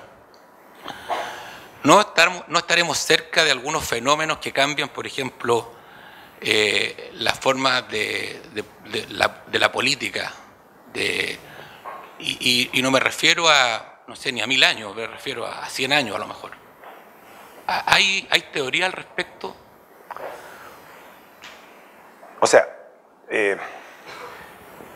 cuando yo digo que los seres humanos nos movemos por nuestras emociones o por nuestros impulsores conductuales y todas estas cosas, eso no significa que no estemos siendo capaces de describir y de autorrepresentarnos lo que estamos haciendo y utilizar el lenguaje para hacerlo y utilizar nuestra razón para hacer cálculos de los resultados o consecuencias que yo tenga, etcétera, etcétera. Entonces, nosotros estamos, los seres humanos están en un proceso de autoanalizar aquello que están produciendo, especialmente en la época actual que, como tú dices, es de cambios acelerados, con tecnologías que se modifican. Hoy día estamos discutiendo qué puede pasar con la inteligencia artificial, si va a producir máquinas que van a tener capacidad para obtener energía o pueden modificarse a sí mismas, si eso va a significar que van a tener una especie de evolución por su propia cuenta, en fin. Todas esas cosas pueden ocurrir y por lo tanto el aumento de la población es un problema gigantesco. Si hubiéramos seguido el ritmo que tenía en la década del 60 o el 50, digamos, podríamos haber pensado que esto iba a explotar en muy pocos años. Sin embargo, uno ve que los países desarrollados de manera bastante natural han encontrado, se han ido estabilizando. Probablemente la razón es que la participación de la mujer en el mundo del trabajo de manera natural ha sido el mejor anticonceptivo, porque a las familias, para poder vivir las vidas que quieren vivir hoy día, tienen que tener pocos hijos, pero no son capaces de mantener familias grandes. Bueno, entonces estas cosas yo creo que van evolucionando de maneras que son difíciles de predecir. Son difíciles de predecir. Lo único que sabemos es que el genotipo humano no ha sido modificado. Sabemos además que estamos en condiciones de poder modificarlo. Y por lo tanto, eso abre una incógnita gigantesca respecto a las cosas que podemos hacer y que desde el punto de vista cultural, o sea, las capacidades tecnológicas y de imaginar nuevas formas de interacción social, nuevas normas de convivencia, etcétera, está abierta, pero va a estar siempre dirigida por estas aspiraciones nuestras. Aumentar el valor en cualquier forma que la midamos. El valor no solamente se mide en dinero, ¿eh? Se mide en la manera en que a nosotros nos parezca que algo es mejor, tiene más valor que otro. Entonces, en ese sentido el camino está abierto y no podemos... Lo que sí sabemos y lo único que la ciencia ha podido determinar es que el futuro es impredecible. Muchas gracias, Álvaro. Un aplauso, por favor. Gracias.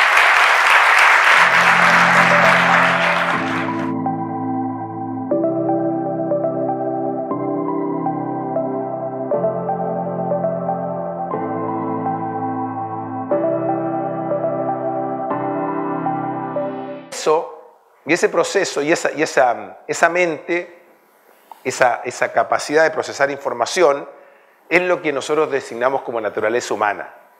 Porque los rasgos más fundamentales que allí están capturados o están encriptados, que son nuestro sistema cognitivo, es decir, cómo aprendemos del entorno y recibimos la información del entorno o procesamos aquella misma que surge desde nuestro interior, por un lado, y el sistema emocional, es decir, aquel sistema de programas que nos hacen dirigir nuestras conductas en ciertas direcciones y no en otras, y que motivan nuestro comportamiento diario, constituyen la esencia de los seres humanos, del sistema cognitivo y emocional. Y esa es lo que llamamos la naturaleza humana. Y esa es la que se transmite a través de las generaciones, de una a otra, por el proceso de reproducción sexual, porque el DNA del genotipo humano, a pesar de las variaciones interpersonales, ese contenido se mantiene, se mantiene similar.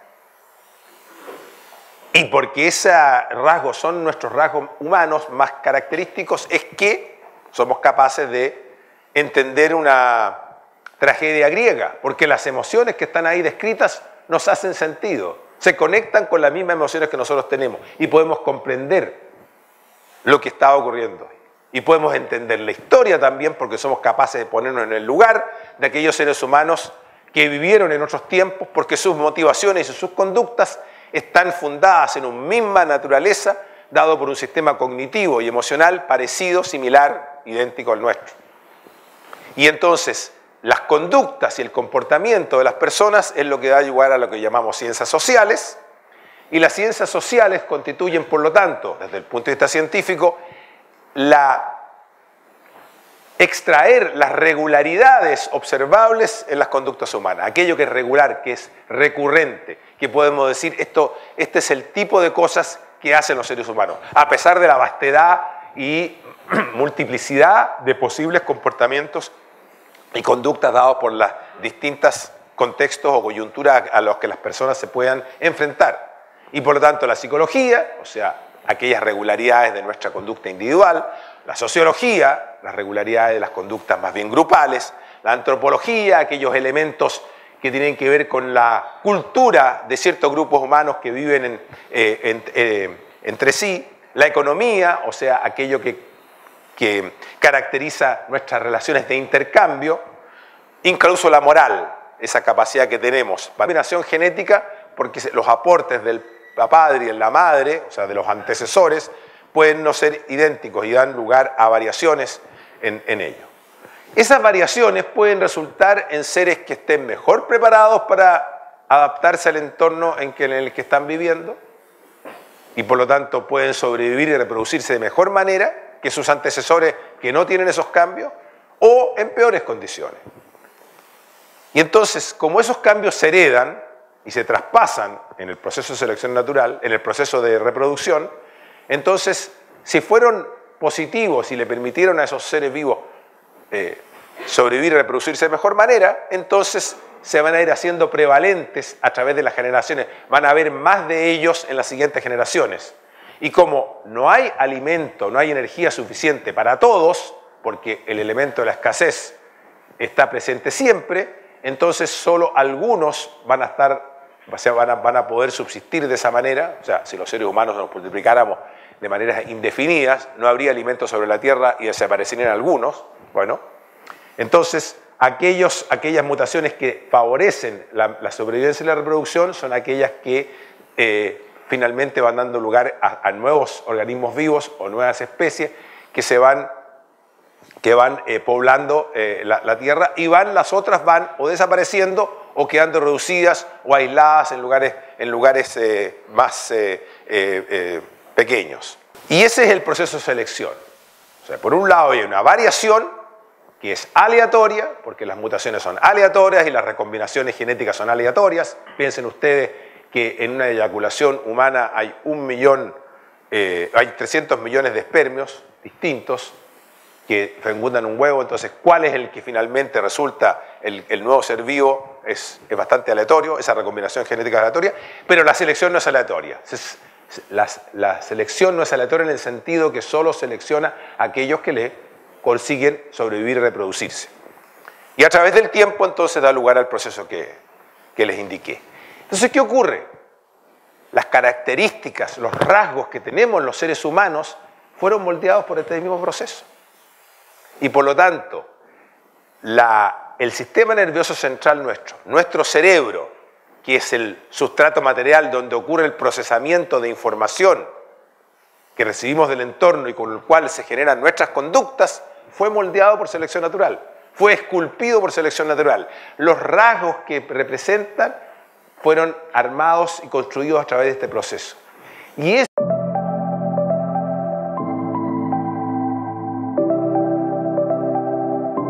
bueno, muy buenas tardes a todos. Muchas gracias a la Fundación por la invitación.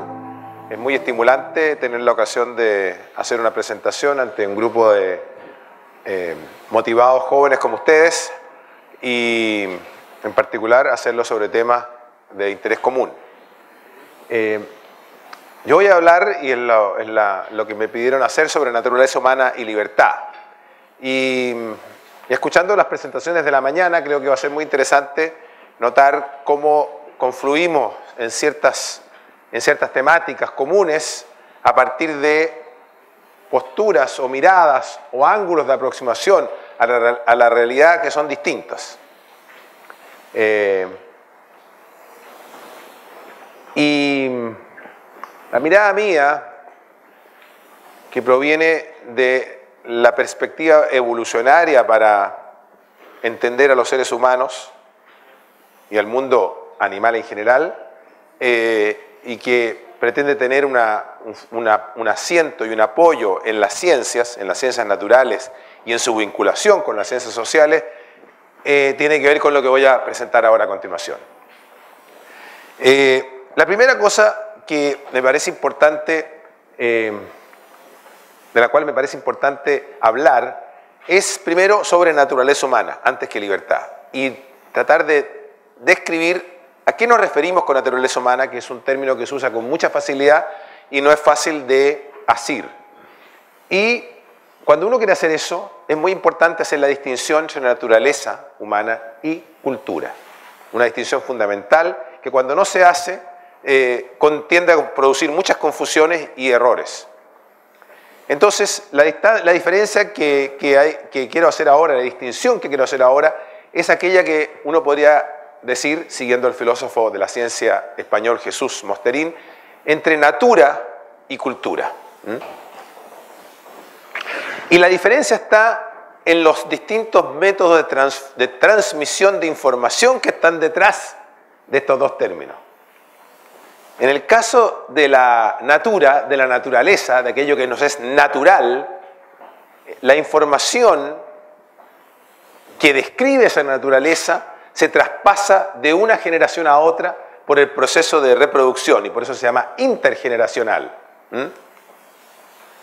Y todos aquellos datos que están capturados, toda esa información que está que esencialmente no ha variado en demasía en los últimos 50 o 80 mil años. La cultura sí, de manera muy rápida y permanente. Está cambiando incluso durante nuestra generación, incluso en los últimos años cambia. Y cambian las modas, y cambian los conocimientos y las culturas. Si esas dos líneas representan la herencia cultural y la herencia genética, los seres humanos, en una metáfora que acuñó E.O. Wilson, seríamos el área de ese rectángulo. O sea, el cruce de todas esas cosas. El entrecruzamiento de las herramientas mentales que constituyen nuestra naturaleza humana, y las herramientas mentales están dadas por la arquitectura neuronal que se construyó en este proceso de evolución por selección natural, como voy a decir en un momento, que enfrenta a un entorno cultural que va cambiando y que está siendo modificado por nosotros mismos. No es lo mismo enfrentarse al entorno de la Edad Media que enfrentarnos al entorno de hoy día con los computadores, por ejemplo, y los teléfonos celulares. Y es un falso dilema que los seres humanos, que todo ocurra, que estemos determinados culturalmente o genéticamente. Ni una ni otra. Somos el encuentro de ambos elementos o ambas proveniencias. Pero la natura, o sea, la naturaleza humana, está moldeada por el proceso de selección natural. Porque esa es la mejor explicación científica que tenemos hasta ahora para entender cómo evolucionó la vida sobre la faz de la Tierra, desde hace 3.700 millones de años, cuando aparecieron los primeros organismos vivos, hasta la aparición de los sapiens hace 50, 100 o 150 mil años atrás.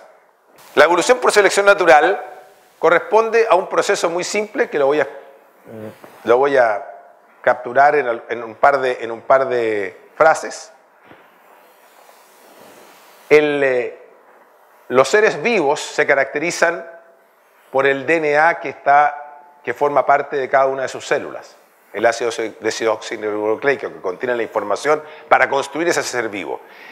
Y se va transmitiendo de una generación a otra porque ese DNA ya sea se reproduce por división celular o se reproduce de manera sexuada. Pero ese proceso de reproducción no es siempre perfecto. A veces se producen mutaciones, cuando la división celular da lugar a dos células que no son idénticas a la anterior, o en el proceso de reproducción sexuada por el DNA de los seres humanos y que se traspasa a las siguientes generaciones, forma parte de lo que llamamos nuestra naturaleza. Y por lo tanto, aquellos elementos esenciales que no han cambiado fundamentalmente a través de los decenas de miles de años que los Homo sapiens estamos sobre la Tierra, constituyen aquello que llamamos nuestra naturaleza y cuyos rasgos voy a describir brevemente a continuación. En cambio, eso contrasta con aquella información que no se transmite, que no está encriptada en el genoma humano, que no se traspasa a través del proceso reproductivo de una generación a otra, sino que corresponde a los procesos de aprendizaje, de enseñanza, de imitación que ocurren al interior de la propia generación en la que vivimos, o sea, que ocurren durante nuestras vidas, no de una generación a otra. Y esos procesos son los que dan lugar a lo que llamamos cultura. Y por lo tanto las culturas son las normas morales, legales, penales. La cultura es las tecnologías que vamos construyendo, que hemos ido desarrollando, los conocimientos científicos, las obras de arte, las creencias religiosas, la matemática, la historia. Todo eso es la cultura, es información que no queda encriptada en nuestros genes. Nosotros no nacemos sabiendo hacer fuego. Alguien tiene que enseñarnos a hacer fuego. El fuego es un elemento cultural. En cambio, cuando nosotros nacemos, a la edad de la pubertad, surgen los deseos sexuales. Nadie tiene que enseñar los deseos sexuales. Esos están encriptados en el genoma humano. Esa es la diferencia entre natura y cultura. Y tienen caminos distintos, interrelacionados, como vamos a ver en algunos ejemplos, pero distintos. Ahora, dicho eso, hay que despejar inmediatamente algo que tiende a ocurrir. Y que el científico E.O. Wilson, de quien voy a hacer una cita más adelante también, de otra naturaleza, lo dijo con mucha claridad. Nosotros tenemos una herencia genética, una herencia cultural, que es toda esta historia de acumulación de conocimiento, todo lo que hemos aprendido en estas decenas de miles de años en que estamos sobre la faz de la Tierra los seres humanos, y que podríamos llamar nuestra herencia cultural, por una parte, y por otra está lo que podríamos llamar la herencia genética, o sea, el genotipo de la especie que se transmite generacionalmente de una generación a otra.